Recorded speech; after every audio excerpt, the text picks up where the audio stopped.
yang sholat tuh tiap hari tuh kamu itu sesat. Buktinya kamu bilang ihdinas siratal mustaqim, karena kamu belum mustaqim, kamu masih sesat. Apa kurang jelas itu? Jelas. Jelas sekali. Jadi kalau disesatkan orang kayak terus gitu. Baru tahu loh kalau gue sesat, udah lama. Tinggal gitu disesatkan kok sedih.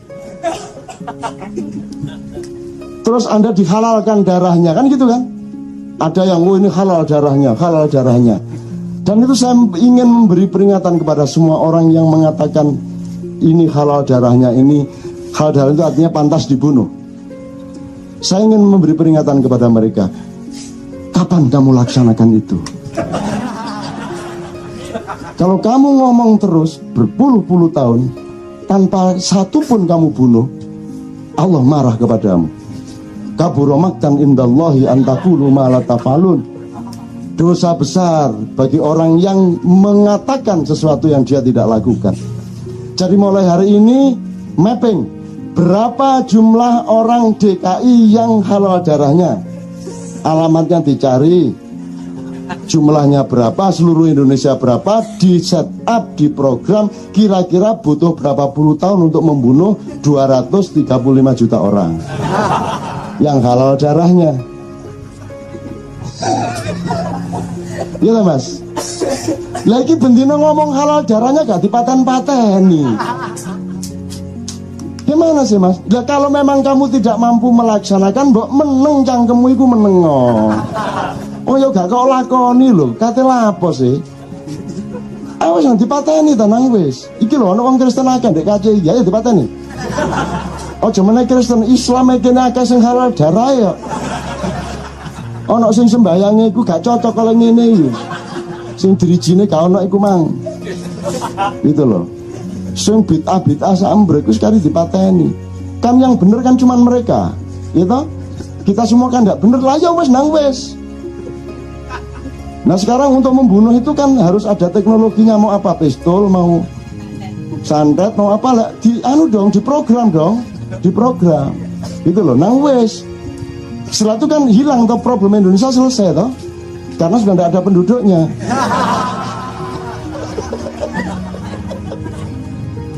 Oke, itu ya pertanyaan terakhir tadi,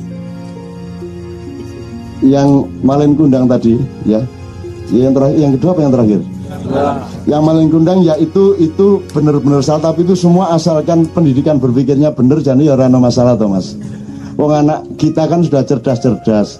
Nggak ada lagu anak-anak yang bener ya angel golek. Aku yang geronok lagu anak-anak diajarkan di TK SD ya anakku kabeh iki mesti nesu kok. Rampak itu nesu anggur kudu pada hari Minggu ku duduk ku turut ayah ke kota. Naik delman istimewa ku duduk di muka lagu kurang ajar. Anakku kasih JSD, lu kok kurang ajar pio duduk kok di muka itu. Ya di kursi lah. Duduk di muka. Jadi tiap hari dia marah. Ada pelajaran marah, anak saya tuh marah terus. Wah bintang kecil di langit yang biru hitam. Masa malam-malam ada langit biru. Kalau biru ndak ada bintangnya, goblok sih nggak ada lagu. Wah anakku mureng-mureng terus.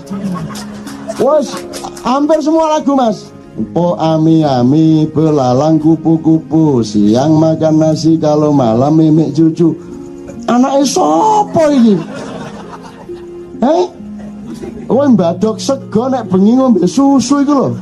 Nek bayi itu ya gak ono siang makan nasi. Iki mene bapake iki. Ya, semua lagu. Ya lagu salah kabeh piye iki. Kok lagu salah kabeh, anakku iki ngeluh, aku sing ngeluh wis. Anakku nerori terus, anak saya itu protes terus. Pulang ayo belajar.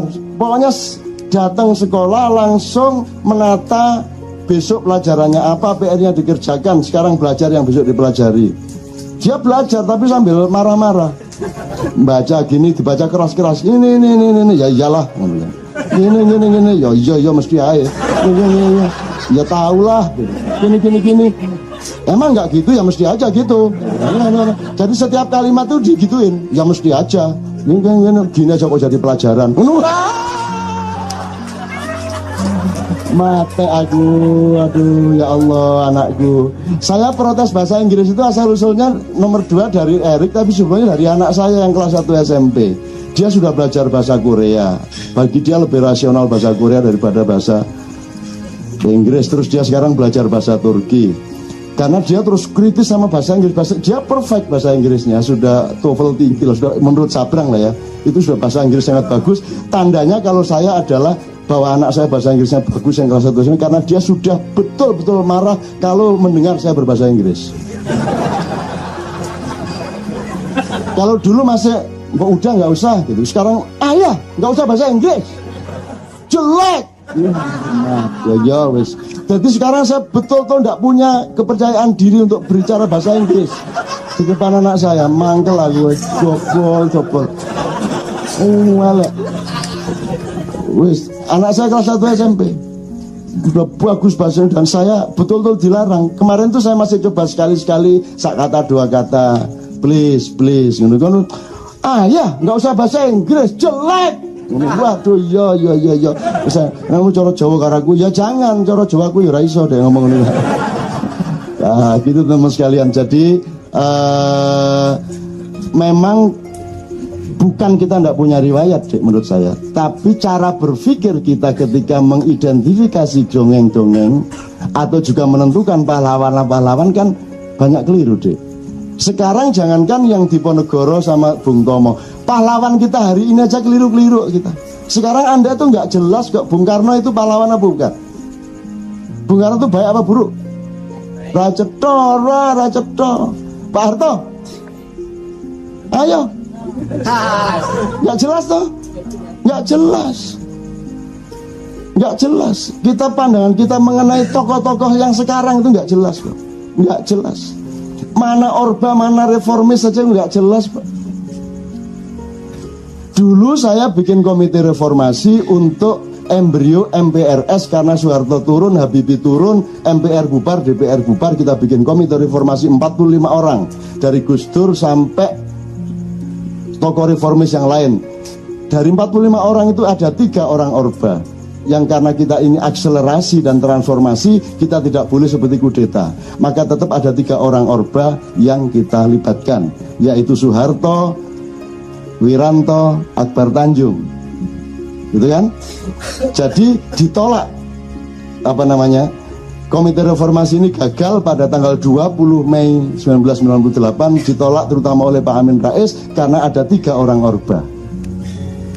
Kalau dalam cara berpikir saya, lo nanti tinggal voting yang 3 kan kalah lewat 42, kok repot sih, mek telu lo.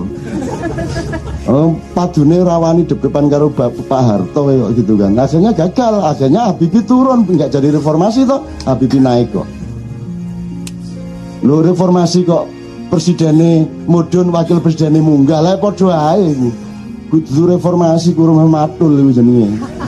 Gitu loh. Nah terus gagal. Kemudian beberapa saat kemudian Wiranto, Akbar Tanjung ikut jenenge di Golkar itu konvensi untuk jadi presiden tuh loh.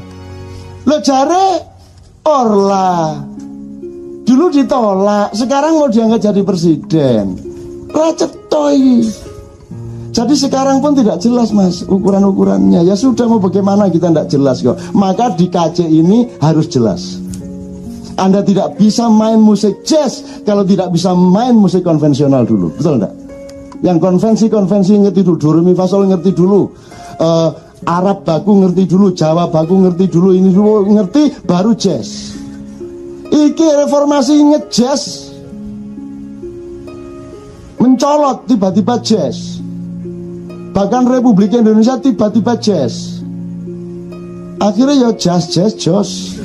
Kan begitu teman sekalian. Oke, jadi menurut saya mudah-mudahan ada pembenahan. Suatu hari ada pembenahan. Kan sudah ada kritisisme terhadap pahlawan-pahlawan kita. Misalnya Arupalaka pahlawan apa mengkhianat? Ada yang ingat enggak? Selama ini dalam buku sejarah Arupalaka itu pahlawan apa mengkhianat? Pengkhianat. Sebenarnya pahlawan itu pengkhianat, tergantung cara melihatnya. Arupalaka itu bangsanya dijajah oleh Sultan Hasanuddin. Dia bertentangan sama Hasanuddin. Terus dia dibantu Belanda melawan Hasanuddin. Waktu itu belum ada Republik Indonesia, yang ada masyarakat Mandar, dijajah oleh Goa. Kan begitu? Betul enggak? Pahlawan bukan Arupalaka. Bahwa sama Belanda lah, sakarpe dia dibantu siapa aja, belum ada Indonesia. Waktu itu justru yang sekarang kita pahlawakan waktu itu penjajah. Jadi semua tidak mesti. Menurut saya KAC ini di samping kalau ada waktu memang kita coba lakukan pembenahan dan refreshing berpikir yang benar mengenai pahlawan. Kalau kita universalkan aja lah, sudah lah, pokoknya mulai hari ini kita benar berpikirnya. Dah itu sudah lumayan. Jadi orang Sunda nggak usah benci sama orang Jawa. Di Jombang nanti saya usulkan dibikin ada jalan Siliwangi deh. Jalan Sopo. Jadi jalan Gajah Mada, jalan Mojopahit ya dibikin di Bandung apa di mana gitu loh. Di Surabaya sudah ada kok jalan Siliwangi kok, nggak ada masalah kok. Orang Sunda masa marah terus sama orang Jawa sampai akhirat kan nggak lucu. Hanya karena Gajah Mada melanggar aturan Mojopahit sendiri, mencegat rombongan Prabu Siliwangi di jalan, sehingga terjadi perang bubat. Saya sudah bilang sama teman-teman di Bandung waktu acara Todang, itu Gajah Mada waktu mau mencegat pasukannya Prabu Siliwangi tidak SMS saya dulu. Kalau dia SMS saya kan bisa saya kasih pertimbangan. Dia nggak bilang-bilang. Sama dengan para yang tertangkap. Dulu waktu kamu punya proyek dan ambil, kamu udah ngajak saya. Setelah tertangkap kamu rame-rame ke rumah saya. Saya nggak akan sebut namanya, tapi sudah berduyun-duyun ini. Gitu loh. Aku ngono kok niku rek nyolong gak kondo-kondo. Saiki ketangkep kon njaluk tolong aku. Aku kok ciapes aku iki. Bagian petua iki biyen iki. Mbok kan pas nyolong kok aku dijipat-jipat titik. Gak mobilnya ya kenal pot ta apa. Oke, saya kembalikan pada Rusdi. Karena kalau bisa kita kasih sedikit satu istilah punya bapak-bapak PKS warga, apa yang kita sepertinya. Oh, saya tidak, saya harus menjaga etika juga karena semua masih sedang berlangsung. Jadi karena Anda sudah sebut, memang teman-teman PKS 2 hari setelah Pak Lutfi Hasan ditangkap, Presiden yang baru Anies dan 40 orang PKS pusat langsung datang ke Katipiro. Kemudian begitu sprindik bocor, kemudian diumumkan benar oleh KPK. Yang bersangkutan juga Jumat yang lalu bersama saya 4 jam di rumah, terus saya antar ke airport. Nah sekarang semua sedang dalam proses. Saya kira tidak baik kalau saya menceritakan di sini karena saya khawatir nanti ada bocor-bocor di media massa. Biarkan itu kita proses, karena semua masih punya kemungkinan untuk berbuat baik. Saya tidak akan bela yang salah jadi tidak salah loh Mas ya. Yang salah tetap salah, tetapi orang yang salah tetap bisa berbuat baik. Bener nggak Mas? Gampangannya gini deh. Anda maling di sebuah desa, tapi suatu hari ketika ada perampok datang, Anda sebagai maling desa itu ikut membela desa itu, boleh toh? Dengan menangkap perampok itu. Nah, jadi orang bisa punya fungsi yang bermacam-macam dan sedang saya usahakan itu. Jadi kalau bisa ya tibeh lah, mati sisi mati kabeh. Buka wanita gak, sekarang hidupmu ini mau apa? Kamu mau jiko apa mau hundo? Jiko itu artinya makan soto, enggak uduk aja, enggak rawon aja. Itu pertimbangan jiko. Kalau hidupmu hanya jiko seperti itu, kamu tidak akan jadi apa-apa. Tapi kalau kamu ingin menjadi tonggak sejarah, kamu menjadi trigger dari perubahan-perubahan yang mendasar, kamu harus punya pertimbangan hondo. Hondo itu mati atau hidup. Itu loh, mati atau hidup, sekarang atau tidak sama sekali, dengan segala resikonya. Kalau kamu berani hondo, maka saya punya tanggung jawab untuk ikut melindungi kamu dari peracunan minuman dan makanan, perlindungan di rumahmu, perlindungan semua saudara-saudaramu. Saya akan ikut kerahkan keamanan untuk, dan saya akan Saya akan investigasi siapa aja terorisnya, akan saya cari dan sedang saya cari siapa yang menteror kamu. Gitu, saya akan ikut bertanggung jawab terhadap, asal kamu mau menjadi trigger sejarah. Kamu buka yang kamu tahu itu. Bertahap, taktis, strategis. Gitu. Sementara KPK-nya juga kita dorong-dorong terus. Gitu loh. Nah, teman-teman sekarang gini, ini kan masih dalam medan perang kan, tidak mungkin saya hanya ngomong prinsipnya, tidak mungkin saya ngomong detail-detailnya, tapi ngerti maksud saya ya. Apa Hondo, apa Ciko, aku pokoknya ngerti ini enggak.